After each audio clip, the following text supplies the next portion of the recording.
पैसा कमाना जितना मुश्किल है, उसको सही तरीके से संभालना उससे भी ज्यादा मुश्किल है। आपने बोला कि पैसा कमाना इम्पोर्टेंट है, साथ के साथ उसको सही जगह इन्वेस्ट करना भी बहुत इम्पोर्टेंट है। अगर आप इन्वेस्टमेंट के लिए जाते हैं तो इन्वेस्टमेंट के लिए एफडी होती है, यूलिप्स होते हैं, जो कि ट्रेडिशनल प्लान थे। लोग यही सोचते थे, एलआईसी का सबसे बड़ा नाम था। आजकल स्कैम्स हर चीज में हो रहे हैं। मैं बताता हूँ, इतने टाइप के स्कैम्स आ रहे हैं, you won't be able to believe it.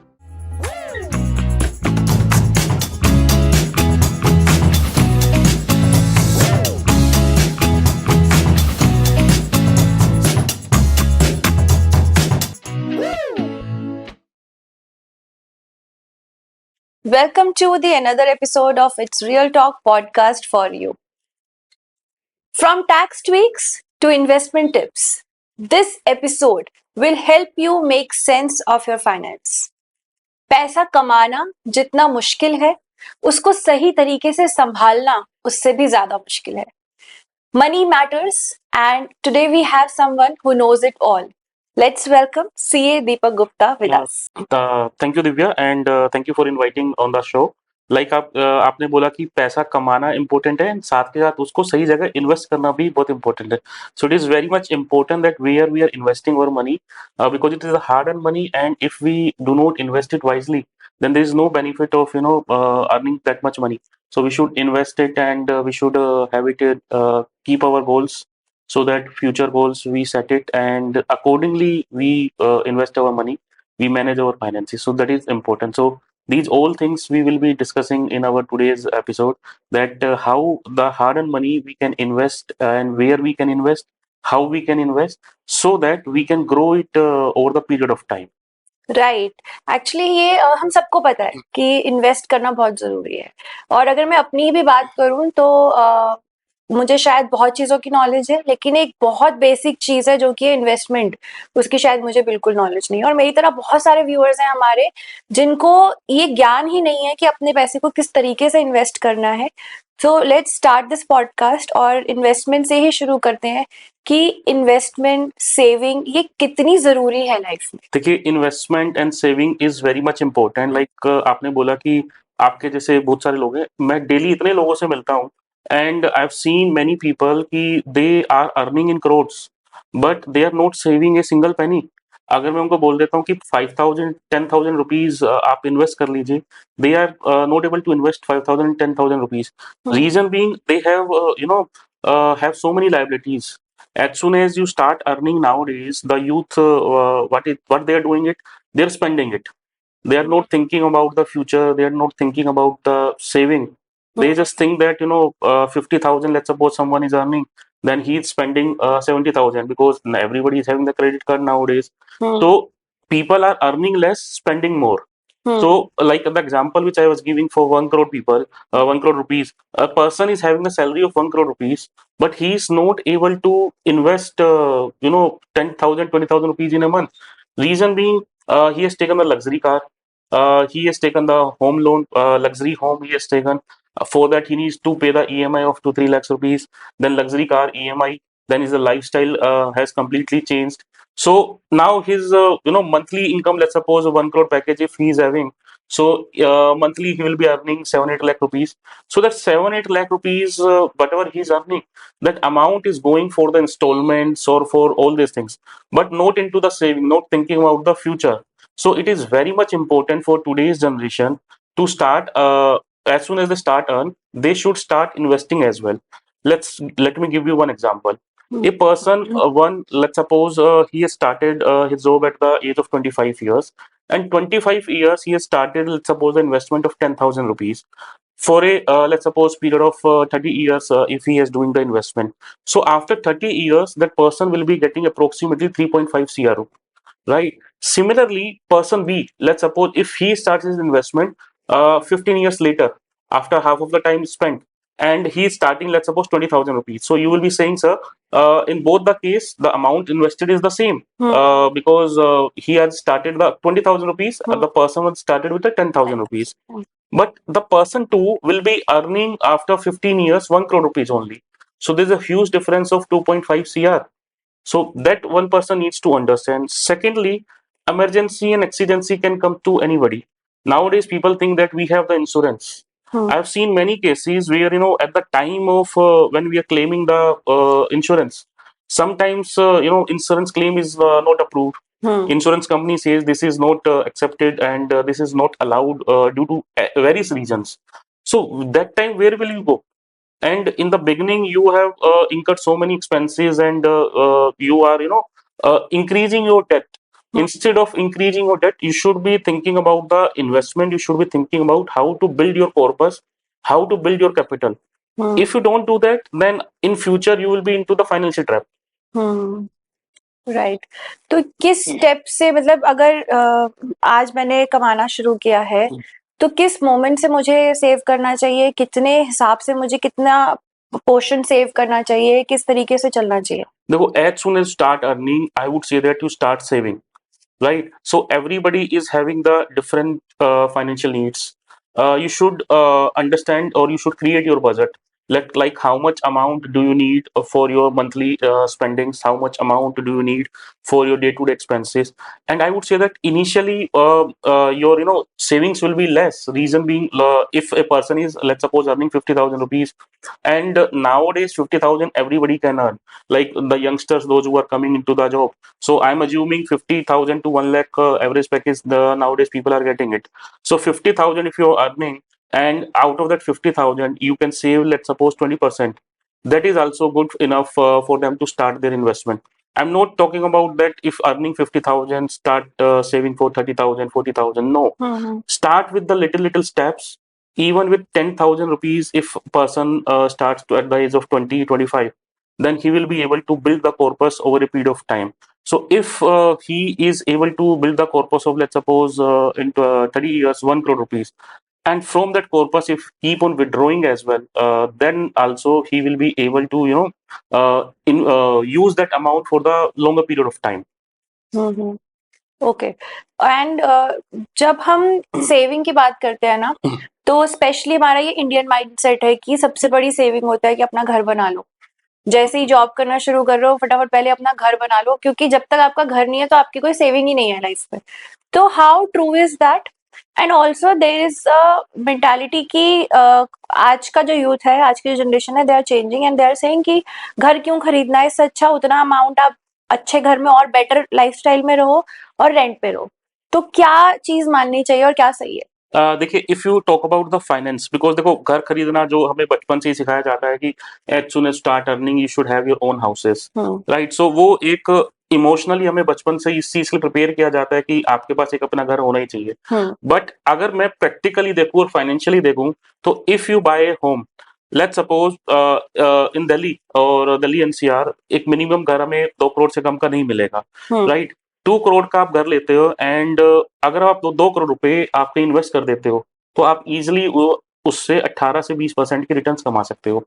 But वो 2 करोड़ का घर अगर आप खुद ना परचेज करके आप रेंट पे रहने चले जाते हो, लेट्स सपोज, तो मेरे ख्याल से 30 से 40 हजार के मंथली रेंट में आपको मिल जाएगा। 40 से नहीं तो 40 से 50 के मंथली रेंट में तो आपको वैसा ही घर जैसा आप खरीदना चाह रहे हो, similar to that house, you will be able to get it even in the same society. ठीक है, अब आपने 20% लगाया, और दूसरी जगह आपने यहाँ पे अर्न करा, कितना अर्न करा?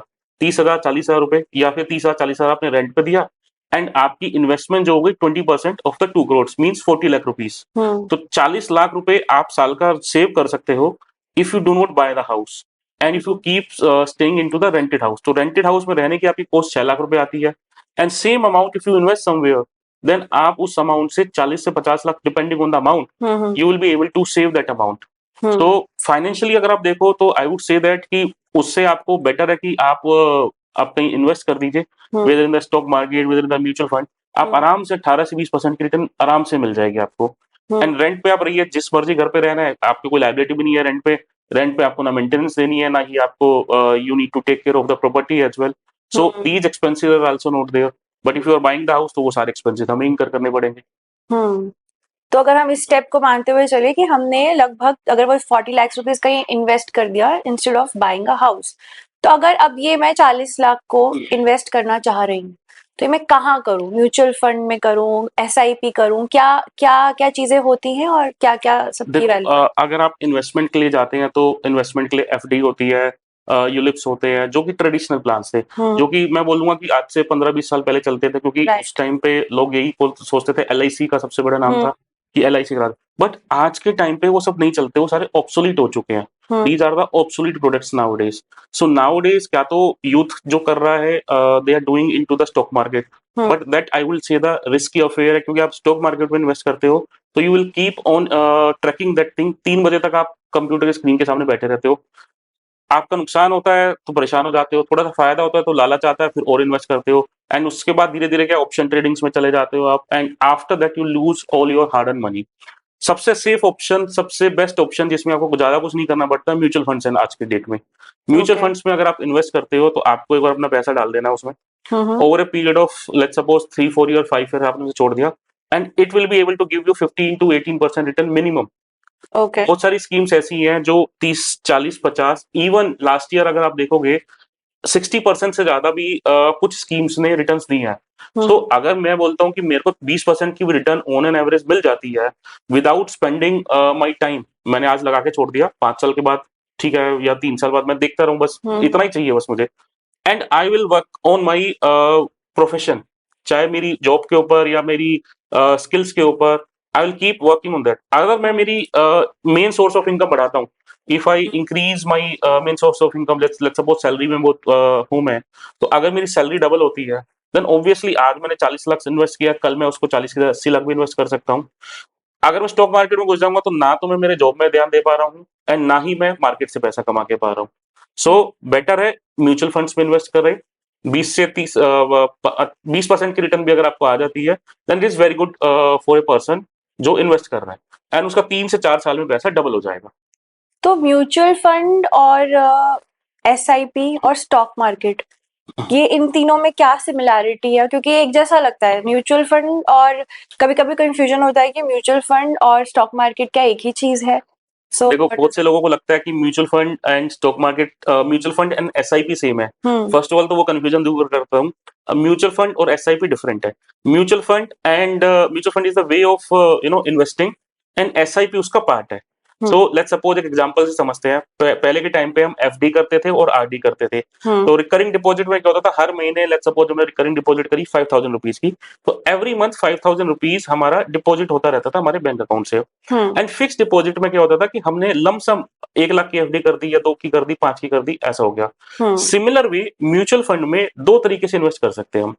एक है कि लमसम कि इकट्ठा एक साथ पैसा डाल दिया, दूसरा ऑप्शन है कि हमने उसमें एसआईपी कर दी, सिस्टमेटिक इन्वेस्टमेंट प्लान, जिसमें हमने बोला कि हम मंथली 5,000 की एसआईपी करेंगे या मंथली 10,000 की एसआईपी करेंगे। तो पीपल को लगता है, लोगों को लगता है कि SIP means mutual fund, although term same है, but mutual fund is the way of investing and SIP उसका एक पार्ट है, right. And let's secondly is the stock market. Stock market में क्या है कि डेली बेसिस पे प्राइस अप डाउन होते हैं, डेली बेसिस पे आप उसको परचेज कर रहे हैं एंड सेल कर रहे हैं। सो स्टॉक मार्केट और म्यूचुअल फंड डिफरेंस इतना है कि स्टॉक मार्केट में आपके पास लेट्स सपोज 10,000 रुपए है, आप वो 10,000 रुपए एक कंपनी के शेयर में लगा देते हो, ठीक है, एंड यू डोंट नो कि कंपनी कैसी है कैसी नहीं है, कंपनी ने अच्छा काम नहीं करा तो आपके पैसे उसमें पूरे के पूरे डूब जाते हैं। In case of the mutual fund, asset management companies होती हैं जो कि आपके पैसे को इन्वेस्ट करती है। सो लेट्स सपोज 10,000 रुपए आपने एसेट मैनेजमेंट कंपनी को दिए, अब वो 10,000 के 10,000 रुपए किसी एक स्टॉक में नहीं लगाएगी, they will divide it into the 10, 20, 50, जो भी उनका लार्ज कैप है, मिड कैप है, स्मॉल कैप है, या फिर गोल्ड में इन्वेस्ट कर रहे हैं, वेर एवर देर इन्वेस्टिंग, तो वो उसको डिवाइड कर देते हैं। सो 10,000 आपका 10 ट्रांचेस में डिवाइड हो गया, कोई 1,000, 2,000, 5,000। उससे ये होगा कि अगर किसी एक कंपनी ने परफॉर्म अच्छा नहीं करा, देन आल्सो आपकी रिटर्न्स खराब नहीं होगी। नो तो अच्छा काम कर ही रही है, एक ने काम नहीं करा तो वो उसमें से पैसा निकाल के दोबारा किसी और में डाल देंगे, बट स्टॉक में तो आपने एक बार डाल दिया, अब वो गिर गया तो गिर गया, आपके पैसे डूब गए। तो ये डिफरेंस है कि म्यूचुअल फंड में एएमसीज काम करती हैं, और वो एएमसीज में जो लोग होते हैं they are very trained and they are very expert in their field, तो वो लोग उस पैसे को इन्वेस्ट करते हैं। So that is the difference. Okay, तो अगर स्टॉक मार्केट और एसआईपी म्यूचुअल फंड, आप क्या सजेस्ट करोगे, किसको सबसे बेस्ट चीज क्या करनी चाहिए? देखो, if somebody is having lot of time, पूरा दिन लगा सकता है एंड हैविंग द नॉलेज, तो स्टॉक मार्केट से देखो returns I would say that मिलती है लोगों को, लेकिन सबसे ज्यादा अच्छा है म्यूचुअल फंड। मैं बोलता हूँ slow and steady wins the race. Hmm 20% की रिटर्न अगर आपको मिल जाती है म्यूचुअल फंड से, और आपका प्रोफेशन है लेट्स सपोज फाइनेंस का, या आपका प्रोफेशन है इंजीनियरिंग का, तो आप अपनी जॉब में मेहनत करो। आप आज के टाइम पे 20 लाख के पैकेज पे हो, try to search new job या कुछ ऐसी स्किल्स ऐड करो कि आपका पैकेज बढ़े। Hmm that will give you the 20 lakh rupees again. अब हम्म आप सोचते हो कि इन्वेस्टमेंट से ही पैसा कमा लूं, that is not possible. Work on your main source of income. अगर आपकी मेन सोर्स ऑफ इनकम ही नहीं बढ़ेगी तो इन्वेस्टमेंट कैसे बढ़ेगी? अगर आप हम्म 20 लाख कमा रहे हो तो आप सपोज साल का 4 लाख रुपए की इन्वेस्टमेंट कर रहे हो। हम्म अगर आप 40 लाख कमाओगे तो आप साल के 8 लाख रुपए की इन्वेस्टमेंट करोगे। हम्म तो मैं तो ये बोल दूंगा कि आपने म्यूचुअल फंड्स में लगा दिया एंड भूल जाओ, और 20% की रिटर्न आपको मिल रही है, हम्म और अपनी मेन सोर्स ऑफ इनकम पे अपना काम करना स्टार्ट कर दो कि how you are able to increase your main source of income. Hmm stock market में अगर मैंने देखा है लोग 50,000 रुपए भी लगा देते हैं ना, तो पूरे दिन 3 बजे तक कंप्यूटर की स्क्रीन पे बैठे रहते हैं राइट कि प्राइस ऊपर हो रहा है, नीचे हो रहा है, प्राइस ऊपर हो रहा है, नीचे हो रहा है। So you are not able to work till 3 PM, then what is the benefit of investing there? Hmm बस उसमें सिर्फ एक स्टॉक मार्केट में मतलब मेरी अंडरस्टैंडिंग ये रही है कि अगर बेनिफिट है तो वो ये है कि इन केस अगर आपको बहुत बेनिफिट मिल रहा है तो आपको वन गो में एक अच्छा एकदम से बेनिफिट मिल जाता है। देखो वो मिल जाता है अगर स्टॉक एकदम से बहुत शूट अप कर जाता है, and that too is also if you are having the good knowledge of the market. Hmm because while investing you need to read the financials of the company. Company की performance कैसी है, company के profits कितने हैं, company के ऊपर loan कितना है। सो आज के टाइम पे नॉर्मल लोग they are not able to read the balance sheet of that company. तो हम्म इन्वेस्ट करने से पहले बैलेंस शीट तो आप पढ़ते नहीं हो। आई एम श्योर आपने भी नहीं पढ़ी होगी, आपने किसी स्टॉक में इन्वेस्ट करा होगा तो। That's my question. या अगर मुझे इन्वेस्ट करना है तो तो मुझे क्या देखना है स्टॉक में इन्वेस्ट you करने के you लिए, need, कैसे करना if you are investing into the stock you need to check their financials है? कि उसके ratios क्या हैं, ratios are good or not, whether the stock is performing well or not, past trends क्या थे उसके, फ्यूचर के क्या प्लान्स है, क्या प्रोजेक्शंस है, कंपनी कुछ अच्छा करने वाली है या नहीं करने वाली है, प्लस प्रॉफिटेबिलिटी कितनी है, मैनेजमेंट कैसी है। So there lot of things which you need to think. But लोगों को ये लगता है कि आज के टाइम पे तो व्हाट्सएप हमारा वो चल रहा है कि व्हाट्सएप पे मैसेज आ गया, व्हाट्सएप पे किसी ने बोल दिया, WhatsApp university I would say that कि हम्म व्हाट्सएप यूनिवर्सिटी से किसी ने बोल दिया कि ये 4 स्टॉक ले लो, तो ले सब लो। लोग वो ले लेते हैं। हम्म एंड टेलीग्राम पे ग्रुप्स बने हुए हैं बहुत सारे, लोग टेलीग्राम के ग्रुप में बेटिंग करते हैं, टेलीग्राम के ग्रुप्स में कुछ भी बता देते हैं कि ये स्टॉक ले लो, ये स्टॉक ले लो। Actually what they are doing it, वो बस उसी स्टॉक्स के प्राइस बढ़ाने और कम करने पे लगे हुए होते हैं, हम्म बिकॉज सो दैट उनको थोड़ा सा कुछ गेन हो सके। बट अल्टीमेटली अगर आपको लॉन्ग टर्म परस्पेक्टिव से इन्वेस्टमेंट्स करनी है हम्म तो ब्लू चिप शेयर्स जो है कंपनीज के, इंडिया की टॉप ब्लू चिप कंपनीज है, ओके 50 कंपनीज और 100 कंपनीज, उन कंपनीज में you should go for it, and that too is also reading their financials. So hmm financials read करना बहुत जरूरी है कि कंपनी कैसा परफॉर्म कर रही है। Hmm after that you can go for the stock market, hmm otherwise stock market is not your cup of tea. अगर मैं पूछूं कि अगर आप टॉप 10 या टॉप 5 हमें बताएं कि कौन से किसके शेयर कौन सी कंपनीज हैं जिसमें हमें इन्वेस्ट देखो करना है। I would not be able to say the name of the top 5 companies, but अगर मैं बताऊं कि ब्लू चिप कंपनीज जो है, जो कि इंडिया की बेस्ट कंपनीज हैं, जैसे कि टाटा हो गई, एचडीएफसी हो गई, ICIC, these are the blue chip companies. आप हर सेगमेंट का बेस्ट प्लेयर उठा लो। ओके जैसे कि आईटीसी है, हम्म एफएमसीजी में बेस्ट है। बैंकिंग में आप आईसीआईसीआई देखोगे, एचडीएफसी देखोगे, पीएसयूज में आपका एसबीआई हो गया, there other PSUs companies as well. So हर सेगमेंट पर अगर आप बेस्ट बेस्ट इंडिया की टॉप नॉच कंपनीज देखते हो, तो that will be your you know blue chip companies, that will be your companies जो कि कहीं नहीं जाने वाली है। हम्म थोड़ी सी रिटर्न्स ऊपर नीचे हो सकती है, बट वो जल्दी से ही कहीं नहीं जाने वाली है। तो hmm do your you know examination, do your analysis before investing. But these blue chip companies are the companies जहां पे स्टॉक में अगर कोई भी इन्वेस्ट करता है तो it will be there for the long term. Right. अभी हमने सेविंग की जब बात की तो हमने बोला कि घर बहुत इंपॉर्टेंट होता है। दूसरा एक माइंडसेट है कि सोना ले लो, गोल्ड ले लो, चांदी ले लो। तो हाउ ट्रू इज दैट देखो और किस तरीके से इन्वेस्ट करना सही है? सोना चांदी देखो आज के टाइम में बहुत ज्यादा ट्रेंड में चल रहा है। हम्म रीजन बीइंग सोने के रेट काफी बढ़ गए हैं over the period of last 1 year. So last आज की मैं बात करूँ तो सोना 77,000 के आसपास है, बीच में 80,000 भी क्रॉस करा था। So if somebody wants to do the investment, तो मैं बोलूंगा कि डाइवर्सिफिकेशन बहुत जरूरी है। हम्म आपको सपोज 4 लाख रुपए या 5 लाख रुपए महीने के इन्वेस्ट करने हैं, तो थोड़ा सा आप स्टॉक्स में इन्वेस्ट करो, ओके। थोड़ा सा आप लेट्स सपोज म्यूचुअल फंड में कर रहे हो, थोड़ा सा आप गोल्ड में करो, एंड सिल्वर थोड़ा सा वोलेटाइल ज्यादा है, तो सिल्वर अभी मैं बोलूंगी थोड़ा सा अवॉइड करें। गोल्ड में भी करना है ना, तो फिजिकल गोल्ड की जगह आजकल ईटीएफ आ गए हैं, okay. Exchange traded funds. So gold के भी फंड्स है, okay. In those funds you will be able to invest. Reason being, अगर आप फिजिकल गोल्ड लेते हो तो उस पर एक तो जीएसटी लग जाता है, मेकिंग चार्ज लग जाता है। देन आप सपोज 24 कैरेट लेते हो, सेल करने जाते जाते टाइम जो ज्वेलर होता है वो बोलता है कि यार मैं तो अब इसको 22 कैरेट पे ही वापस लूंगा। या फिर एक्स से परचेज किया, लेट सपोज आपको वाई को सेल करना है, बिकॉज नेक्स्ट ज्वेलरी आपको वाई से परचेज करनी है, उसकी अच्छी लग रही है आपको, तो he will say that, generally jeweller में रहता है कि उसकी शॉप से परचेज नहीं करते हो तो रेट कम ही बताता है, तो आपके रेट टूट जाते हैं वहां पे। तो उससे अच्छा है कि आप गोल्ड के ईटीएफ में आप इन्वेस्ट करो, विच इज ग्रोइंग। ठीक है। एंड डाइवर्सिफिकेशन बहुत जरूरी है आज के टाइम पे। मेजर पोर्शन में डाइवर्सिफिकेशन बोलता हूँ कि आप म्यूचुअल फंड्स में रखो, थोड़ा सा आप अपने गोल्ड में इन्वेस्ट करो, थोड़ा सा आप अपने पास लिक्विडिटी के लिए फिक्स डिपॉजिट्स भी आपके पास होने चाहिए, कि खुदा ना खास्ता कल को कोई प्रॉब्लम आ गई, any kind of medical emergency, any kind of need, घर पे किसी को जरूरत पड़ गई, फ्रेंड्स को जरूरत पड़ गई, तो आपके पास फिक्स डिपॉजिट लिक्विड में होने चाहिए। सो डाइवर्सिफिकेशन सबसे ज्यादा जरूरी है आज के टाइम पे। ओके। अभी आपने स्टॉक्स की जब बात करी तो अभी आजकल मार्केट बोल रहे हैं कि डाउन है, तो क्या ये राइट टाइम है अगर डाउन है और इन्वेस्ट करना चाहिए, क्या देखिए, करना चाहिए? मार्केट आज के टाइम में ना बहुत वोलेटाइल है, and even the various stock gurus they are also not able to tell कि मार्केट कहाँ जाएगा, एंड निफ्टी और सेंसेक्स कहाँ पे आके रुकेगा। So investing in the stock right now is the risky affair. अगर आपकी बहुत हाई पेइंग रिस्क कैपेसिटी है then you can go for it. Otherwise I would say that कि इस टाइम आप म्यूचुअल फंड में धीरे धीरे स्मॉल स्मॉल अमाउंट से ईदर स्टार्ट योर एसआईपी, या फिर अगर लमसम भी लगाना है तो उसको हम क्या करते हैं कि let's suppose somebody wants to invest the lumpsum of rupees 5 lakh और 10 लाख रुपीज, तो 10 लाख आज का आज नहीं इन्वेस्ट करना, that you need to divide it into the 5 और 6 इंस्टॉलमेंट। आज market every dip you buy, जैसे जैसे मार्केट डिप हुआ 1% डिप हुआ आपने परचेज कर लिया कुछ अमाउंट। 5 लाख सपोज लगाना है, 1% डिप हुआ आपने 50,000 लगा दिया, फिर 1% डिप हुआ आपने 1 लाख लगा दिया, फिर डिप हुआ फिर आपने कुछ लगा दिया।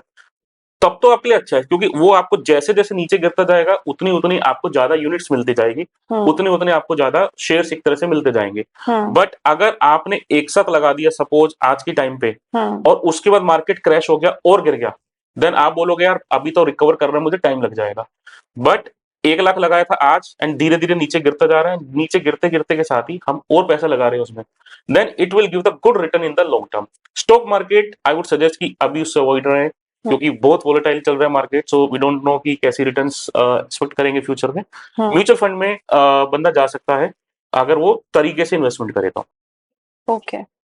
और अगर हम रिटायरमेंट प्लानिंग की बात करें तो Yes. एक इंडिविजुअल को रिटायरमेंट प्लानिंग कैसे करनी चाहिए? देखो, इंडिविजुअल आज के टाइम पे ना ये कॉन्सेप्ट बहुत ज्यादा चल गया है रिटायरमेंट प्लानिंग। अगर मैं पहले की बात करूं तो, या हमारे पेरेंट्स की बात करूं तो, मैंने वर्ड सुना ही नहीं था कहीं पर भी कि रिटायरमेंट प्लानिंग क्या होती है।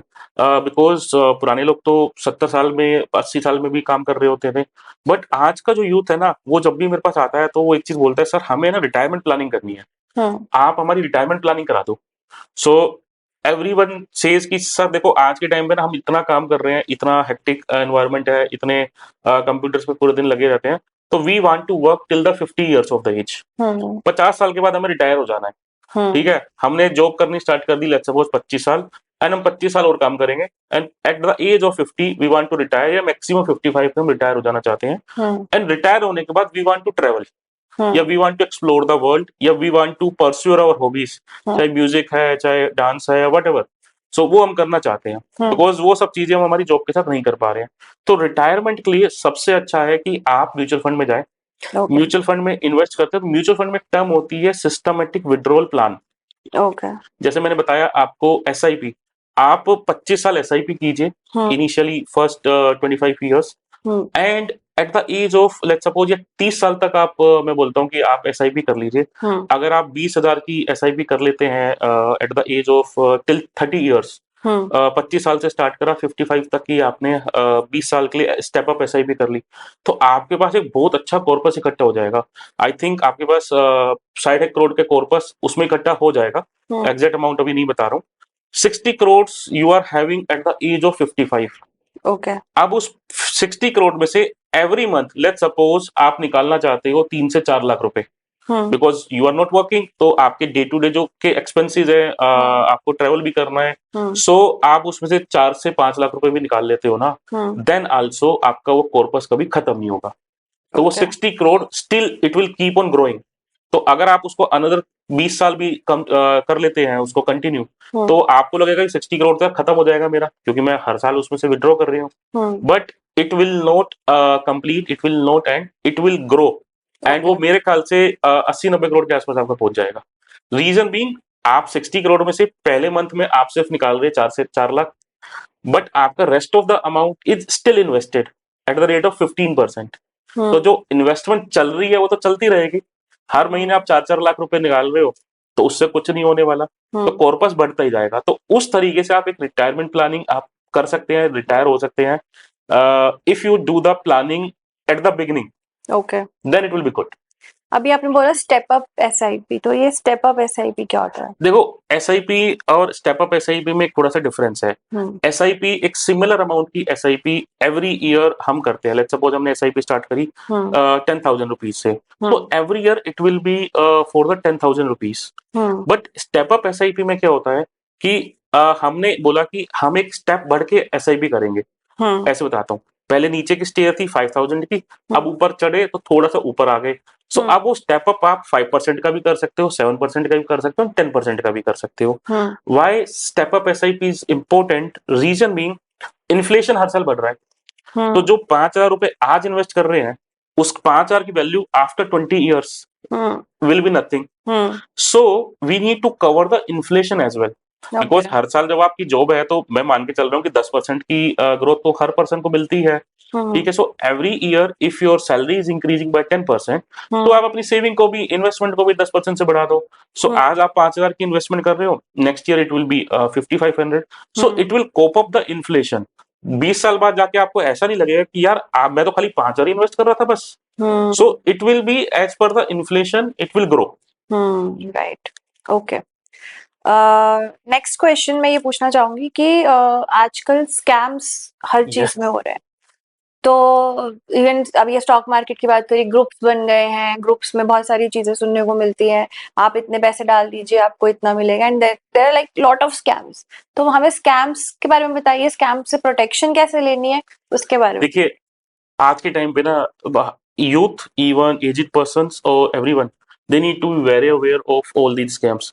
मैं बताता हूँ, इतने टाइप के स्कैम्स आ रहे हैं ना, you won't be able to believe it. एक ट्राई का स्कैम चल रहा है कि पर्सन बोलता है कि I am calling from the TRAI, आपका नंबर 15 मिनट से बंद हो जाएगा because there are some illegal activities going on from your phone. But TRAI ऐसे फोन कभी करता ही नहीं है। You check your message, TRAI के मैसेज भी आए हुए हैं कि try does not call for these things.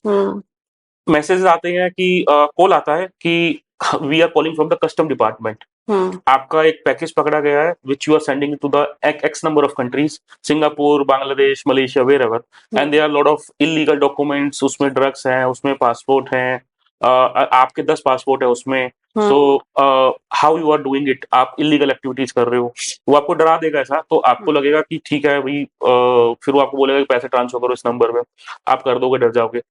फिर आता है आजकल कुछ एक नया स्कैम आ गया कि हाउस अरेस्ट का, मतलब वर्चुअल अरेस्ट का, जिसमें एक पर्सन व्हाट्सएप पे वीडियो कॉल करता है, एंड जनरली वो नंबर इंडिया के बाहर का होता है। जो पर्सन फोन करता है वो जनरली पुलिस की ड्रेस में बैठा होता है, एंड बिकॉज व्हाट्सएप पे फोन आता है, आपने देखा कि पुलिस की फोटो है, तो ऑब्वियसली कोई भी, nobody wants to face the police, nobody wants to go to this police station. तो एज सून एज आपने देखा कि पुलिस की फोटो आ रही है, सामने से कॉल आ रही है, आपने ऑब्वियसली पिक करेंगे। पिक करते ही वो पीछे से मारने की आवाज आ जाती है, पीछे से एक लड़का रो रहा होता है। Then they will ask you, आपका बेटा है? तो ऑब्वियसली आपका भाई है, तो सबके फैमिली में कोई ना कोई बेटा भाई तो है ही, तो आप कह दोगे हाँ। और कॉल उस टाइम आती है दोपहर के टाइम पे, मतलब 11-12 बजे, 1 बजे, जब बंदे ऑफिस चले जाते हैं, तो आपको लगा मेरा बेटा तो ऑफिस चला गया है, मेरा भाई तो ऑफिस चला गया है, तो वो पूछेगा आपका भाई बेटा है? आपका हाँ, तो कहता है ये देखो यहाँ पकड़ा गया है, ये रो रहा है, एंड हमने इसको पकड़ लिया है, he was doing some illegal activities. So अब उससे वो पैसे मांगता है। सो आपको अपनी कॉमन सेंस यूज करनी है। देखो आजकल ये तो मैंने 3 तरीके बता दिए, बहुत सारे, जैसे आपने बोला टेलीग्राम ग्रुप पे भी लोग मैसेज करते हैं। कल ही मैं कहीं पढ़ रहा था कि लोग ऐसे ग्रुप्स बनाते हैं, इन्वेस्टमेंट की टिप्स देते हैं, फिर लास्ट में उससे बड़ा अमाउंट बोलते हैं कि अब आप बड़ा अमाउंट इन्वेस्ट करो। हम्म। देखिए, ऑफिशियल सोर्स पे बिलीव कीजिए, चाहे किसी भी चीज का है। गवर्नमेंट से आ रहा है तो गवर्नमेंट की वेबसाइट्स पे बिलीव कीजिए। मेरे पास खुद के पास ट्राई का फोन आया, ट्राई वाला स्कैम मेरे पास, ये आई थिंक तीनों स्कैम के फोन आ चुके हैं मेरे पास। ओके। दो मेरे पास आया, एक मेरी वाइफ के पास आया। सो ट्राई का जब मेरे पास आया तो I was little bit reluctant because I was travelling that day. Okay. And मेरे को था कि अगर नंबर बंद हो जाएगा तो I will win the big hurdle. And मेरे जो नंबर था वो कॉर्पोरेट सिम थी, तो there were around 20 numbers registered linking to that number. तो उसने बोला आपके सारे नंबर बंद हो जाएंगे। ओके। देन आई सेड कि आपका ट्राई का ऑफिस बताओ, मैं ट्राई का ऑफिस आता हूँ। ही सेड आप आ जाओ। मैंने उससे एड्रेस पूछा, उसने एड्रेस नहीं दिया। मैंने कहा भैया आप ट्राई से बोल रहे हो तो मैं मिलके बैठ के डिस्कस कर लेता हूँ आपसे, क्या इशू है। हम्म। सो उस बंदे ने मेरे को ट्राई में बुलाने के लिए, he was reluctant. Then you will able to understand कि ठीक है, कि बार बार कॉल करेगा तो आप समझ जाओ कि भैया कुछ ना कुछ फिशी है। हम्म। बिकॉज गवर्नमेंट डिपार्टमेंट, आपको पता है इंडिया में इतना टाइम ही नहीं लगाते, मतलब कि उसने एक बार नोटिस भेज दिया तो पहले चीज तो वो रिटर्न नोटिस भेजेगा। Hmm. They will not send you the virtual notice, they will not call you. Hmm. Police वाले ऐसे थोड़ी होते हैं कि व्हाट्सएप पे हमें कॉल करके इतने प्यार से बात कर रहे होते हैं। हम्म। सो अपना दिमाग खोल के रखें, पिन ओटीपी किसी का शेयर ना करें। कितनी भी रिलायबल पर्सन हो, कोई भी हो, अपने फैमिली मेंबर्स या जो भी आपको लगे कि हाँ भाई यहाँ पे ओटीपी देना चाहिए तभी दें। हम्म। एक स्कैम ऐसा भी आ रहा है जिसमें एक बंदा बोलता है कि आप को मैं 5,000 रुपए ट्रांसफर कर देता हूँ। हम्म। वो 5,000 की जगह 50 बोलता है, मैंने 50,000 ट्रांसफर कर दिए। हाँ हाँ, ये तो मेरे साथ भी हुआ है। आई अब वो थिंक ये पचास सबके साथ हो गया है। 50,000 वो आते नहीं अकाउंट में, एक मैसेज आ जाता था, टेक्स्ट मैसेज की एडिटेड मैसेज, 50,000 हाँ। क्रेडिटेड। अब आपको लगेगा यार 50,000 आ गए, चलो इन ए गुड फेथ बहुत सारे लोग वापस भी कर देते हैं। मेरे ड्राइवर के साथ हुआ। ओहो। ठीक है, मेरे ड्राइवर को मैंने सैलरी से ऐसी कुछ बात चल रही थी, तो उसने बोला कि सर आपने मेरी सैलरी या पैसे क्रेडिट कर दिए। मेरे पास फोन आया कि वापस करने हैं, ज्यादा दे दिए, तो मैंने वो पैसे उठा के उस नंबर पे वापस कर दिए। ओहो। मैंने कहा यार तुम मेरे साथ रहते हो, कम से कम इतना तो ध्यान रखो कि पैसे वापस देने से पहले मैसेज देख लिया करो कहाँ से मैसेज आ रहा है। Right. Always check the authenticity. ये वाले मैसेजेस गवर्नमेंट के नंबर से नहीं आएंगे, पर्सनल नंबर से आएंगे। सो अपना माइंड यूज करके चलो अगर आपको अपना पैसा बचाना है। सो ये तो 4-5 तरह के अपन ने डिस्कस कर लिए। अब स्कैमर्स हैं, क्योंकि मैंने बोला ना इजी मनी चाहिए आज के टाइम पे सबको। हम्म। सो अब उसको पता चल गया कि ये 4-5 तो फेल हो गए हैं अभी। Hmm. They will find out some new ways of doing the fraud. Hmm. So हमें अपना कॉमन सेंस यूज करना है कि ये चीज सही है या नहीं है, हम्म। पिन देना है या नहीं देना। हम्म। ऑनलाइन ट्रांजेक्शन करनी, मेरे फोन में कोई भी मोबाइल ऐप नहीं है। Okay. Not a single mobile app is installed in my phone. Reason? Phone खो जाए तो खो जाए, कोई पैसे कैसे निकालेगा, हम्म। सिम ब्लॉक करा देंगे। हम्म। बट अगर सपोज किसी का फोन चोरी हो जाता है तो वो एक्सेस कैसे कर सकते हैं? नहीं कि आप, पिन तो वो तो एक लॉगिन मांगता है आपसे नहीं देन। लॉगिन मानता है आज के टाइम, तो आप जाओ गफार मार्केट जाओ, करोल बाग जाओ, तो 1 मिनट में आपका पासवर्ड ब्रेक कर देते हैं। ओके। एंड्रॉइड में तो बहुत जल्दी हो जाता है। अच्छा, ओके। आईफोन में आप बोल सकते हो चलो थोड़ी सी सिक्योरिटी है, हम्म। बट चलो फोन छोड़ दिया, आपके फोन सिम ने उस सिम निकाल के किसी दूसरे नंबर पे लगा लिया, हम्म। उस पे ओटीपी तो आ जाएगा अगर उसको पता चल गया। हम्म। वॉलेट में मैं कार्ड रखता ही नहीं हूँ। ओके। वॉलेट अलग है, मेरे क्रेडिट कार्ड्स अलग है। सो हम्म। वॉलेट भी जाता है तो भी टेंशन नहीं है। हम्म। फोन में ऐप एक भी ऐप नहीं है, इनफैक्ट मेरे फोन में लॉक भी नहीं है। ओके। सो अब फोन में कुछ है ही नहीं तो लॉक करने की क्या जरूरत है। राइट। और अभी कहीं ये भी सुना था कि लोग जैसे हम यूपीआई पेमेंट करते हैं तो वो स्कैनर से भी कुछ ऐसा कुछ भी ये देखो स्कैम। वही मैं बोल रहा हूँ, स्कैम के इतने ऑप्शन तरीके आ चुके हैं ना आजकल, कि किसी ने स्कैनर बना दिया, कि आपने स्कैन करा, मैसेज आ जाएगा या बजर बज जाएगा कि पेमेंट हो गई है, हम्म। बट एक्चुअली रिसीवर के पास पैसे ही नहीं पहुंचे हैं। अच्छा, ओके। ठीक है, तो अब that receiver needs to check कि भैया मेरे बैंक में पैसे आए हैं या नहीं आए हैं। हम्म। ठीक है, या फिर बंदा ऐसे मैसेज दिखा देता है। ठीक है, वो फेक एप्स आती है जिससे वो मैसेज जनरेट हो जाता है। As okay. सुन एज वो स्कैन करेगा तो उसको ये पता चल जाएगा किसके नाम से वो पेटीएम अकाउंट या यूपीआई है। सो उसमें मैसेज में स्क्रीन पे आ जाएगा कि इसके नाम से आ रहा है। So that person needs to check whether actually पैसे बैंक में आए भी या नहीं आए हैं। हम्म। सो अगर आप एक्चुअली नहीं चेक करोगे तो ऑब्वियसली कहीं ना कोई चीज में स्कैम हो ही जाएगा। कोई ऐसा आपने बड़ा स्ट्रेंज या कोई एक बड़ा अलग सी कोई ऐसा कोई स्कैम या कोई इंसिडेंट है आपके पास? देखो स्ट्रेंज तो सबसे पहले वाला तो वही था कि पुलिस वाला, बिकॉज उस दिन लकीली उस दिन जो उसने बोला, उसने मुझे बोला कि आपका भाई है। मैंने कहा है। हम्म। तो कहते आपके भाई को हमने अरेस्ट कर लिया थाने में। Okay. And that day my brother was sitting in the another room. अच्छा। तो अगर वो उस रूम में नहीं होता तो शायद मैं भी घबरा जाता, मतलब क्योंकि हाँ। फादर घबरा गए थे। राइट। ठीक है, तो फादर ने एकदम से मुझे लाके दिया, मैं समझ ही नहीं पाया क्या हुआ क्या नहीं हुआ। हम्म पापा ने बोला देखिए पुलिस से स्टेशन से फोन आया, देखो क्या हुआ है। हम्म तो मैंने पूछा सर क्या है, बताओ थोड़ा सा। तो उसने बताया कि भाई तुम्हारा भाई है। मैंने कहा हाँ है। तो कहता उसको हमने अरेस्ट कर लिया, देखो रो रहा है। फिर वो डंडे से मारने की आवाज आती है, मार भी नहीं रहा होगा, चिल्ला रहा होगा बंदा वैसे ही। हम्म। तो कहता तुम्हारा भाई रो रो के उसने बुरा हाल कर लिया है एंड उसको बचाने आ जाओ। तो मैंने रूम खोला, मैंने कहा यार ये तो यहीं बैठा है। ओके। देन मैंने बोला सर मेरा भाई तो यहीं बैठा है। हाँ। Then he disconnected the call. Okay. तो राइट। देन आई रियलाइज्ड, फिर उसको 2 बार और तो हमने पिक ही नहीं करा उस टाइम तो। देन उसके बाद मैंने एक वीडियो भी बनाई थी उसके ऊपर। ये स्कैम मतलब पुलिस को भी नहीं छोड़ा कि पुलिस की वर्दी पहन के भी स्कैम करने लग गए हैं। सो हमें अपना कॉमन सेंस यूज करना है। उसको पैसे ट्रांसफर करने से पहले भाई को फोन करके देख लो। हम्म मेरे केस में यहाँ रूम में था, अगर शायद रूम में नहीं होता तो I would have called him hmm before doing any financial transaction with that person. Hmm जो बोले कि पुलिस वाले पैसे फोन पे नहीं मांगते, हम्म स्टेशन पे जाएंगे कैश में लेते हैं। They will not ask UPI, because tracking हो जाती है उससे तो सारी। हम्म। सो अपना कॉमन सेंस यूज करो। इस टाइप की कोई भी एक्टिविटी हो, कोई भी बंदा डराने की कोशिश कर रहा हो, धमकाने की कोशिश कर रहा हो और ऐसा बोल रहा हो कि अभी कर दो बस पैनिक में, मतलब then you need to be aware कि यार कुछ ना कुछ फिशी चीज है hmm and we need to take care of it, we need to cross check it. चाहे हम्म पर्सन को फोन करो, ब्रदर को फोन करो, हम्म और कोई पर्सन उसको फोन करो, चेक करो अकाउंट में कि पैसे सही में आए हैं या नहीं आए हैं, अगर बड़ी ट्रांजेक्शन कर रहे हो। So all this things you need to check, hmm. Then only you will be able to secure your money, save your money.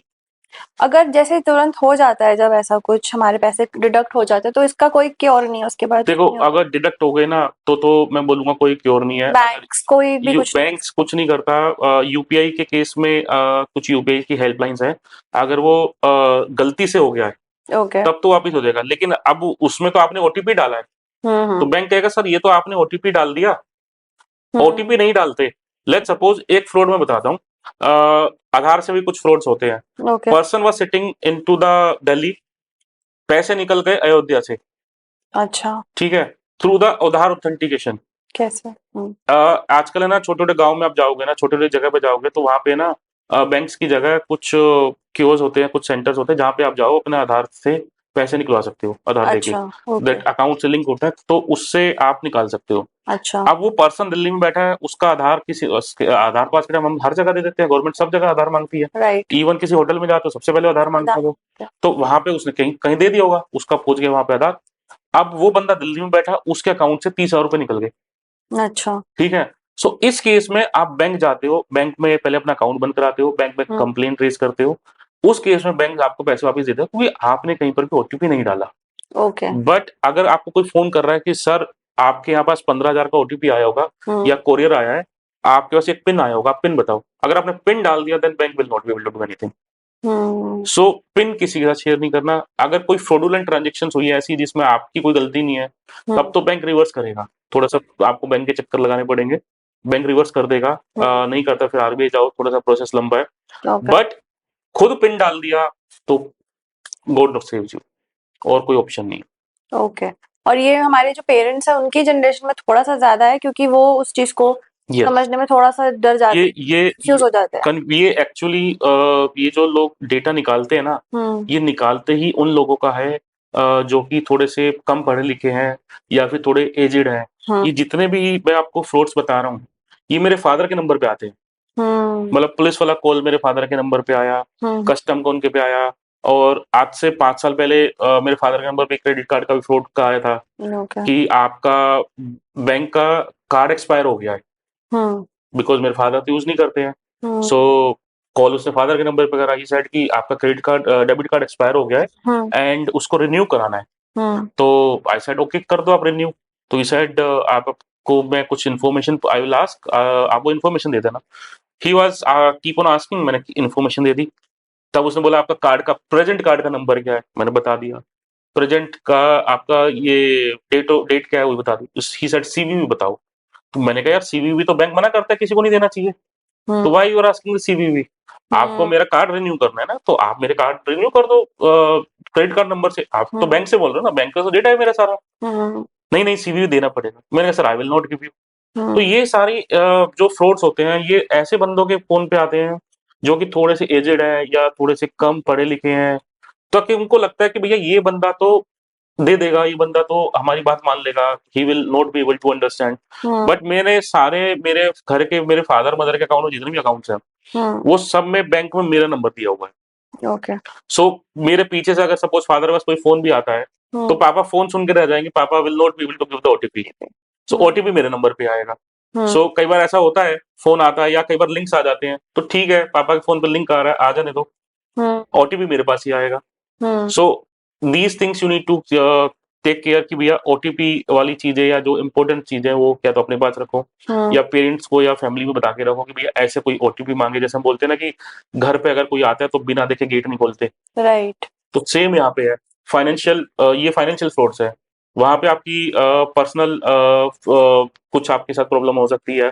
यहाँ पे आपको फाइनेंशियल प्रॉब्लम हो सकती है। तो हुँ, कोई भी आपसे ओटीपी माँगे, तो ओटीपी नहीं देना, देख के देना है उसको। हुँ, ओके। हम टैक्स कैसे सेव किस तरीके से टैक्स सेविंग कर देखो सकते हैं? और टैक्स एक ये पैन होता है एफ HUF पैन, ये क्या होता है? देखो टैक्स सेविंग के लिए इफ आई टॉक अबाउट अगर आप सैलरी के पर्सन्स के पॉइंट ऑफ व्यू से पूछ रहे हो, तो आई नो दैट कि सैलरी पर्सन परेशान है, बिकॉज़ जैसे वो 30% की स्लैब में चला जाता है, उसको लगता है सारा पैसा तो गवर्नमेंट ही ले जाती है। हुँ, एंड जितने भी सैलरी टैक्स पेयर आते हैं, those who are paying the high taxes, hmm, they have one regret in their mind कि यार what we are getting in that. मतलब अगर मेरी 1 करोड़ की सैलरी है और मैं 30 लाख का टैक्स दे रहा हूँ, तो हुँ, 30 लाख के बदले में सरकार मुझे क्या दे रही है? हुँ, क्या तो मुझे कोई एक सर्टिफ़िकेट ही दे दे हुँ, या मुझे एयरपोर्ट पे फ्री एंट्री दे दे हुँ, या एक मतलब एक लिस्ट निकाल दे कि देखो these are the good number of hmm, people those who have given the high tech. क्या तब मुझे क्या मिल रहा है? Hmm, so right. अब सैलरी के केस में तो देखो थोड़ी-सी लिमिटेशन है। रीज़न बीइंग टैक्स जो है कॉर्पोरेट पहले ही डिडक्ट कर लेती है। 30% की स्लैब में आने के बाद फिर 50 लाख के ऊपर जाते हो तो सरचार्ज, देन 1 करोड़ के ऊपर जाते हो तो डबल सरचार्ज वो अलग है। हुँ, ठीक है? सो उस केस में तो मैं ज़्यादा नहीं जाऊँगा कि कैसे सेव करना है इन जनरल, क्योंकि corporate her every corporate is having their different tax structure. Hmm, so corporate जितना बचा सकती है, बचा सकती है। हुँ, उसके अलावा जैसे आपने बात करी एचयूएफ की, एचयूएफ एक बहुत अच्छी ऑप्शन है टैक्स बचाने के लिए, टैक्स सेव ओके, करने के लिए। इसकी फुल फॉर्म है हिंदू अनडिवाइडेड फैमिली।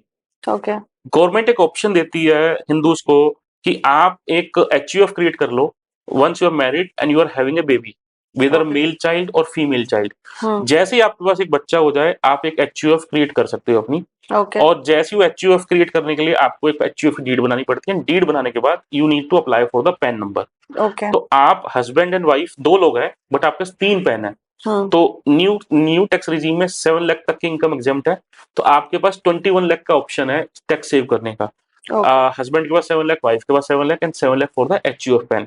सो हुँ, अब एचयूएफ में लोग क्या टैक्स प्लानिंग करते हैं, हम क्या टैक्स प्लानिंग कराते हैं, हम बोलते हैं कि आप जो अपनी अदर इनकम्स हैं, जैसे कि इंटरेस्ट की इनकम्स हैं, हुँ, वो एचयूएफ में एफडी ट्रांसफर कर दो। वहाँ से जो इंटरेस्ट आएगा वो एचयूएफ में टैक्स होता रहेगा। हुँ, कुछ लोग अपनी प्रॉपर्टीज एचयूएफ में ट्रांसफर कर देते हैं। फिर वहाँ ओके, से जो रेंटल आता है, वो एचयूएफ में चला जाता है। 7 लाख तक का रेंटल एग्जेम्प्ट है। ओके, और कोई इन्वेस्टमेंट्स हैं, कुछ लोग ट्रेडिंग्स भी करते हैं, क्योंकि ट्रेडिंग मेरा सैलरी का पैकेज 50 लाख का है, तो I am already into the 30% bracket. If I do the trading या मेरे को म्यूचुअल फंड से कोई गेन या लॉस होता है या गेन होता है, तो वो मेरा 30% के ब्रैकेट में आने से उस पे टैक्सेबल हो गया। But these people do the trading and mutual fund, क्योंकि हम यही बोलते हैं कि अगर आपका टैक्स ज़्यादा कट रहा है, तो हम एचयूएफ क्रिएट करा देते हैं। हम बोलते हैं भैया एचयूएफ क्रिएट करनी ही करनी है। हुँ, तो वो सारे काम जो देखो सैलरी मैं एचयूएफ में नहीं ले सकता हूँ, hmm, but other source of income, hmm, interest हो गया, आपका रेंटल इनकम हो गई, ट्रेडिंग हो गई, म्यूचुअल फंड्स हो गए, these things I can shift to the HUF and 7 lakh तक का मैं इंटरेस्ट आराम से उसमें बचा सकता हूँ। Okay, so that you can create. Okay. जो यंगस्टर्स हैं उनको आप क्या स्ट्रैटेजी सजेस्ट करेंगे कि वो किस तरीके से अपने मनी को बैलेंस करें, मैनेज करें? और सीए बनना अपने आप में एक बहुत ही चैलेंजिंग काम है और it's a dream of so many so many people. Youngsters. तो उसके लिए क्या और उनको क्या आप सजेस्ट करोगे? देखो first thing regarding the investment and strategy, so I will say that कि as soon as you start earning, hmm, आप अपनी बजट डिसाइड करो, आप अपने इन्वेस्टमेंट के गोल डिसाइड करो, आप अपनी सेविंग्स डिसाइड करो। आप चाहे 5,000 रुपए सेव कर रहे हो, that is also enough. Okay. But start investing, start saving. Hmm. So ऐसा नहीं है कि you are started getting the salary of 50,000, तो अब आपने 50,000 की जगह 60,000 70,000 के खर्चे स्टार्ट कर दिए क्रेडिट कार्ड लेके, या आपको लगता है एकदम से पैसा आता है ना, हम्म। तो बच्चों को आजकल के लगता है कि यार सेविंग में क्या रखा है, अब 50 साल के बाद कौन जिएगा कौन नहीं जिएगा। But it is very much important कि आप अपने पीछे वाले के लिए भी थोड़ा कुछ छोड़ के जा रहे हो। प्लस आपकी जो when you will B at the old age, hmm. you should have some funds in your hand so hmm. that you will be at the stage of financial freedom मिल रही है आपको। अदरवाइज क्या है कि आप हमेशा जॉब करते रहोगे, you will not be able to achieve that financial freedom। Hmm. Financial freedom तभी आएगी जब हमारे पास इनफ पैसा है कि हमें लगता है इनफ पैसा है, अब उसका मैं ब्याज से भी या उसकी जो म्यूचुअल फंड की रिटर्न से भी अगर मेरे को मेरा घर चल जाता है, अब मुझे कुछ नहीं करना। हम्म। ठीक है, अब मैं मेरे पैशन को फॉलो करूंगा, मैं जॉब कर रहा हूँ तो मेरे पैशन के लिए कर रहा हूँ, मैं मेरे सेटिस्फेक्शन के लिए कर रहा हूँ, not for the money. Hmm. So that is required. So for them it is very much essential कि वो at least 10 से 20% of their saving start investing at the early stage। Okay. जैसे जैसे एज बढ़ जाए, जैसे जैसे पैकेज बढ़ेगा, ऑब्वियसली आपकी फिक्स एक्सपेंसेस सेम ही है कि घर का रेंट देना है और घर के खाने पीने के खर्चे हैं, all this things will be same. But ठीक है, थोड़े और एक्सपेंसेस आ जाएंगे, आपने गाड़ी ले ली, हम्म। ठीक है, आपका पहले मेट्रो से जाते थे, अब गाड़ी से जाने लग गए, थोड़ा सा लाइफ स्टाइल चेंज हो जाएगा। स्टिल आपकी सैलरी बढ़ रही है, 20% को 30% पे ले आओ, 40% पे ले आओ। एंड लाइक मैंने जैसे पहले बताया था कि एग्जाम्पल में, कि अगर आप 25 साल की एज में पैसा जोड़ना स्टार्ट कर दोगे, हम्म। तो आफ्टर 30 ईयर्स आपके पास एक हैंडसम अमाउंट होगा, हम्म। जिसको आप लेके ये सोचोगे कि ठीक है अब मैं रिटायर हो सकता हूँ, now I don't need to do the job. Hmm. Similarly जो दूसरा, जितना लेट आप स्टार्ट करोगे, क्योंकि कंपाउंडिंग का बेनिफिट आपको तभी मिल पाता है जितना जल्दी आप स्टार्ट करते हो। Hmm. As soon as you start investing, you will be able to get the benefit of compounding. जितने ज्यादा साल पैसा म्यूचुअल फंड में रहेगा, मार्केट में रहेगा, कंपाउंडिंग का बेनिफिट मिलेगा। हम्म। जितना कम रहेगा उतना कम बेनिफिट मिलेगा। Hmm. As far as the CA, I would say that कि they need to prepare their strategy, hmm. they need to understand that how many hours they need to spend in their studies। because आजकल के जो बच्चे आते हैं ना, हमारे time पे जब when we used to study, तो व्हाट्सएप आया आया था, बट स्टिल हमारे मोबाइल फोन्स बंद रहते थे। हम्म। 24 आवर्स में मेरा मोबाइल फोन मुश्किल से 1 घंटा खुलता था, that to also to check any WhatsApp message या मैसेज कि फ्रेंड्स का आया नहीं आया।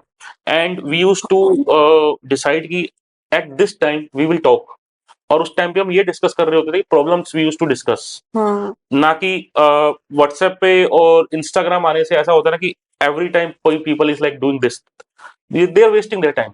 हम्म। So they need to think that कि once they become the CA, they can do anything. So before becoming the CA, they need to plan their studies. They need to understand that how many hours I need to study. Because मैं ये नहीं बोलूंगा कि 8 घंटे पढ़ो या 10 घंटे पढ़ो, because एक पर्सन 8 घंटे में भी पढ़ के भी सीए बन जाता है, एक पर्सन 15 घंटे पढ़ के सीए बनता है। तो मेरे केस में होता था, I was the slow learner. तो मेरे केस में होता था मैं पूरी रात जग सकता हूँ। तो मेरे फ्रेंड से जब मेरी 8 बजे बात होती थी शाम को, अगले दिन एग्जाम है, so we used to discuss कितना सिलेबस हो गया, तो they were like we have completed 80-90%, now we are about to sleep at 10। And when I used to see my case, तो आई यूज्ड टू सी यार मेरा तो 60% भी नहीं हुआ अभी तक। देन मुझे लगता था यार अपने पास तो पूरी रात बाकी है, ये तो सोने वाले अभी, तो अपने पास 8 घंटे और है अभी एक्स्ट्रा, तो जब तक वो उठेंगे तब तक मैं भी कंप्लीट कर दूंगा। तो स्ट्रेटेजी डिसाइड करो अपनी कि क्या स्ट्रेटेजी आपको रखनी है, और कंसिस्टेंस रहो। ऐसा नहीं कि 1 घंटा पढ़ लिया फिर नहीं पढ़ा। अगर आपने सोच लिया सीए करना है तो करके ही निकलो। If you think you can, you can, आप कर लोगे। अगर आप सोचोगे नहीं होगा नहीं होगा तो नहीं होगा, लेकिन आपने मन में डिसाइड कर लेना कि I will be able to do it, तो आप कर लोगे। Right, great explanation. कपल्स को अपने जो फाइनेंसेस हैं वो किस शादी के किस स्टार्टिंग में, शादी से पहले डिस्कस करना चाहिए, किस तरीके से मैनेज करना चाहिए, और कितना इम्पोर्टेंट है आज के टाइम में एक कपल को अपने फाइनेंसेस को ओपनली डिस्कस करना? देखो, ये क्वेश्चन है कि शादी से पहले, आजकल लोग बोल रहे हैं कि शादी से पहले डिस्कस करना चाहिए।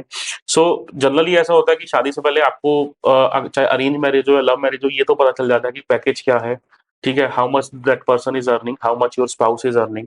सो उससे थोड़ी सी अंडरस्टैंडिंग आ जाती है कि once we will be getting married, so we both will be able to make this much amount, या we both will be earning this much amount once we get married. Hmm. So अब वो पहले if depending if people are friendly, because कई case में ऐसा होता है ना कि इंडिया में है अब तो उनको थोड़ा सा अजीब लगता है कि why he is asking about my salary or why he is asking how much money you have. Hmm. If it is a love marriage, then तो obviously सब खुली किताब है, you can ask anything. Hmm. But if it is the arranged marriage and you ask कि how much saving you do, how much investment you have, then थोड़ा सा लगता है कि why they are mainly interested in my money. Hmm. But once you get married and आपको लगता है कि ठीक है अब we are comfortable and we can discuss our finances. मेरी past saving कितनी थी, past both Hmm. both of the person's past saving you can discuss. After that you can set your goals both, that what are the goals as a family you want to achieve, whether it's about the baby, whether it's about the house, whether it's about the retirement, Hmm. whether it's about if one person wants to retire, yeah, one person wants to quit the job. Because once you have baby, तो many families ऐसी होती है जो सोचते हैं कि यार बच्चे को हमें पालना चाहते हैं. Hmm. Reason being we want to educate that person. Hmm. तो अगर हस्बैंड एंड वाइफ, बिकॉज आजकल का कल्चर है कि husband and wife both are working, Hmm. So बच्चा जो है कि वो आपको उसको प्ले स्कूल में या डे केयर में छोड़ना पड़ता है. Hmm. तो these are the personal things depend from the person to person. Hmm. But finances, once you are able to discuss, then you can think that 30 to 40% of amount you want to save. Hmm. Because if both the person are working, many cases I have seen one person's salary is enough for their spending, for their expenses. Other person's salary is been getting saved, and that is been used later on Hmm. for their whether investment, whether buying the house, whether for any other things. Hmm. So at any kind of environment you are staying, because शादी जब होती है तो compatibility भी देखते हैं. Hmm. तो अब आप शादी के बाद ऐसा होता है ना कि एक्सपेंस तो सेम ही थे, इनकम डबल हो गई. Hmm. So that income double होने का जो एक पर्सन की इनकम जो एक्स्ट्रा आ गई है, Hmm. That you can start saving. Hmm. And once you start saving that income, after that you will be able to achieve your goals, you will be able to achieve the financial freedom after 20-25 years of the time. Hmm. Right. और किस तरीके से एक basic कोई अगर अपनी life start कर रहा है, कोई कपल है, तो उनको किस तरीके से अपने फंड्स को डिवाइड करना चाहिए? इमरजेंसी फंड हो गया, या अभी घर भी नहीं है तो अपने घर के लिए किस तरह से क्या क्या पोर्शन रहना चाहिए देखो हमारे saving का? अब आई विल से दैट कि हर पर्सन की ना अलग अलग नीड्स होती है. Hmm. Because emergency fund 1 lakh rupees will be different for you, for me and for other person. तो hmm. Every person, because hospital कोई अच्छे में जा रहा है, कोई कैसे जा रहा है, सो हर पर्सन का अपना एक बजट है. But for your income at least 20% amount और 25% amount you should keep as a liquid fund, hmm. as an emergency fund. So that emergency fund you can keep it in the fixed deposits, hmm. which will give you the return of 7%. Post tax it will give you obviously 5% return, but that is the emergency. We can need that fund anytime, so hmm. we cannot invest it into the mutual funds or the market. Because right now, let's suppose market is down and you need that fund, then obviously you need to sell it into the losses. Hmm. So we do not want that you should incur the losses. So that liquid fund 20-25% you can keep it into the fixed deposit. Then 20-25% amount if you are able to save, then that amount you should start saving hmm. into the mutual funds, because this is the best way to save the funds with the least efforts. Hmm. You need not to think but at the time of the choosing the funds, or you can discuss with the advisor, and after that you will just see over the period of time it will start growing and it will start giving you the returns. Hmm. Right. So these two things if person will be do, they will be able to manage their funds. And later on, like property, I'm against, so I do not want that they should invest, because 5 lakh rupees you can invest into the fixed deposit, you can invest into the mutual fund in the stock market, but for property you need 1 CR. Right. So and that 1 CR once you have taken, that has been blocked, you cannot do anything for that amount. So instead of that, like go for the gold ETF. Right, there also even you can start it with the 10,000, 15,000 as well. You do not need to have that, if I want to buy the gold, that I need this much amount. Not necessarily required. Hmm. You can save it into those small things, and then you have the diversification as well. That money has been saved into the fixed deposit as well. Money has been saved into mutual fund as well. It has been the stocks as well, and it's into the gold as well.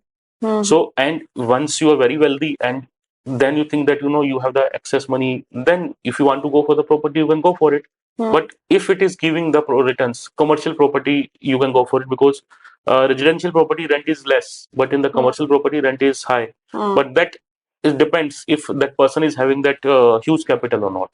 So if that person is having a huge capital, then it's fine. Otherwise, small investments, if a couple does, one person is income is being used for the day-to-day expenses, whether it's rental, whether it's EMI, whether it's household expenses, other person saving, you can save it. So in my opinion, one person whole salary you can save. If not whole, then at least 80% of the salary, for one couple you will be able to save it, wherever city you are living, in any city you are living, because there your earning will be according to that city, whether small town, big town, Mumbai, Delhi, wherever you are staying. Right. Thank you so much, sir, for sharing your knowledge with us. And जाते जाते हमारे viewers को ये बताइए कि कुछ भी नहीं कर रहे हो तो लाइफ में इतना तो कर लो, तो वो क्या होगा? देखो, अगर कुछ भी नहीं कर रहे हो ना, तो एक SIP चालू कर दो बस. ओके. बिकॉज SIP आप 500 रुपीज से भी स्टार्ट कर सकते हो. ओके. एंड इवन तो अब तो सेबी ने 100 रुपीज की भी SIP स्टार्ट कर दी है, कि अगर किसी के पास 500 रुपए भी नहीं है मंथली सेव करने के, सो 100 रुपए तो मैं मान के चलता हूँ कि एनीबडी कैन इन्वेस्ट. सो कुछ नहीं करना है, आप 1000 रुपए की SIP स्टार्ट कर दो, एंड उसके बाद आप भूल जाओ कि आपने SIP भी कर रखी है. Over a period of time it will give you the return.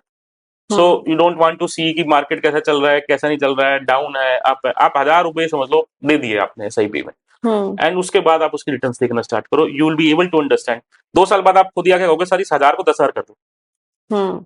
इतना कर लो बस, और कुछ नहीं करना. ऑलराइट, ठीक है, थैंक यू सो मच. और बहुत इंटरेस्टिंग पॉडकास्ट रहा हमारा. हमारे व्यूअर्स कमेंट्स करके जरूर बताइए अगर आपके और क्वेश्चंस हैं, एंड वी विल ट्राई कि हम उन क्वेश्चंस का आंसर जल्द से जल्द दें. Thank you so much everyone, and thank you so much. Thank you ma'am, thank you for inviting.